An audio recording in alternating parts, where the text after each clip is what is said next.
Chapter 7. A Strange Conversation. The following day was Saturday. I paid the men their wages, as Ambrose had always done. But Tamlin, the head gardener, was not there. I was told that he was in the garden somewhere with the mistress. I found them putting new plants into the ground. "I've been here since 10:30, my cousin Rachel said with a smile. "These are some of the plants Ambrose and I found in Italy. I had to put them into the ground quickly. Tamlin has been helping me." "And I've learned a lot of things this morning, Mr. Philip," Tamlin said. "Mrs. Ashley knows far more about these plants than I do." After lunch, I took my cousin Rachel around the estate. She sat on a quiet horse, and I walked beside her. She wore a black dress and a black shawl round her head. She looked very proud and very Italian, not like an Englishwoman at all. To my surprise, my cousin Rachel knew the name of every field and farm on the estate.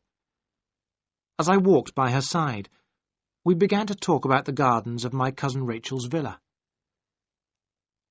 "When I was married to my first husband," she said, "I was not happy.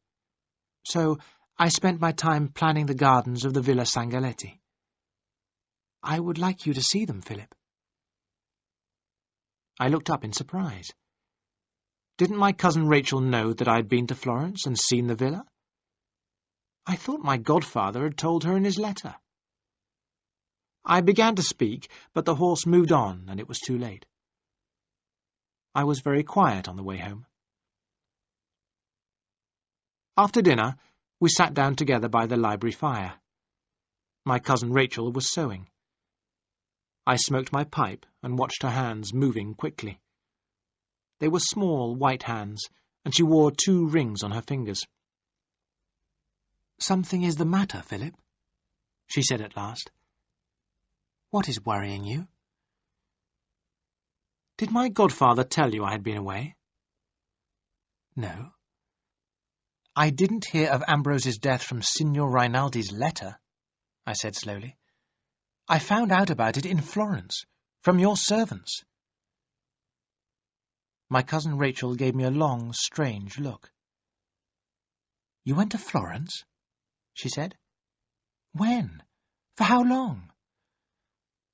"I was in Florence for only one night, the night of the 15th of August, I said. The sewing fell from my cousin Rachel's hands. "But I left Florence only the day before. Why didn't you tell me this last night?" "I thought you knew," I answered awkwardly. "I want you to tell me why you went to Italy, Philip," my cousin Rachel said. I put my hand in my pocket and felt the letters there. "I had not heard from Ambrose for a long time," I said. "As the weeks went by, I grew worried. Then in July, a letter came, a very strange letter. I showed it to Nick Kendall. He agreed that I should go to Florence at once. As I was leaving, there was another letter. I have them both in my pocket. Do you want to see them?" "Not yet. Tell me what you did in Florence." "I went to the Villa Sangaletti. When I asked for Ambrose, the servants told me he was dead. You had gone away. They showed me the room where Ambrose had died, and gave me his hat. It was the only thing you had left behind." My cousin Rachel sat very still. "Go on," she said quietly. "I went back to Florence, to Signor Rinaldi. He told me about Ambrose's illness. He did not know where you were. I left for England the following day." There was silence, and then my cousin Rachel said, "May I see the letters now?" She read them over and over again. At last she handed them back. Then my cousin Rachel looked deep into my eyes. "How you must have hated me, Philip," she said. At that moment, I felt that my cousin Rachel knew everything. She knew everything I had been thinking about her all these months. "Yes, I have hated you," I said slowly. "Then why did you ask me here?" "To accuse you of breaking his heart, perhaps? A kind of murder? I wanted to make you suffer, to watch you suffer." "You have your wish," she said.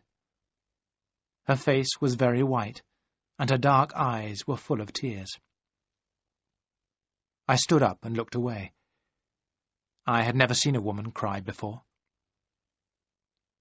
"Cousin Rachel, go upstairs," I said. But she did not move. I took the letters from her hands and threw them in the fire. "I can forget," I said, "if you will too. Look, the letters have burnt away." "We can both remember what Ambrose wrote," my cousin Rachel replied. "But it's better if I say nothing more. I cannot explain. Let me stay until Monday, then I will go away. Then you can either forget me or go on hating me. At least we were happy today, Philip." "But I do not hate you now," I said. "I hated someone I had never met.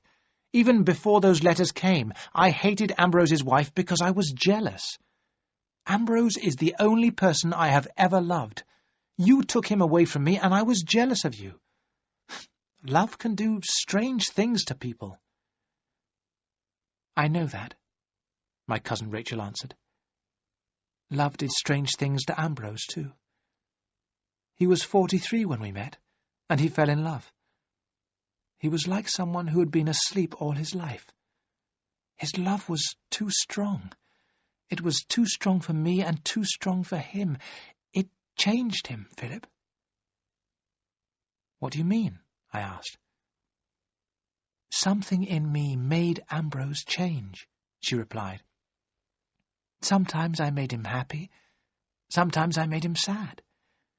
Then he became ill. You were right to hate me, Philip. If Ambrose hadn't met me, he would be alive today." She looked at me and smiled sadly. "Perhaps I was jealous of you too, Philip," she said. "He was always talking about you. Sometimes I grew very tired of hearing your name." She stopped talking and picked up her sewing. "If you wish, we can talk again tomorrow," my cousin Rachel said. "Then on Monday I shall leave. Nick Kendall has invited me to stay in his house." "But I don't want you to go," I said. "There are so many things to do together." As I looked down at her, her eyes seemed to see through me and understand all my thoughts. "Light me a candle," she said. "I must go to bed." Then she stood above me on the stairs, looking down at me. "You don't hate me any more?" she asked.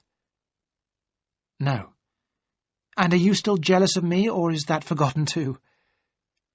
My cousin Rachel laughed. "I was never jealous of you," she said. "I was jealous of a spoilt boy whom I had never met." Suddenly, she bent down and kissed me. "Your first kiss, Philip," she said. "I hope you like it." I watched her as she walked up the stairs, away from me.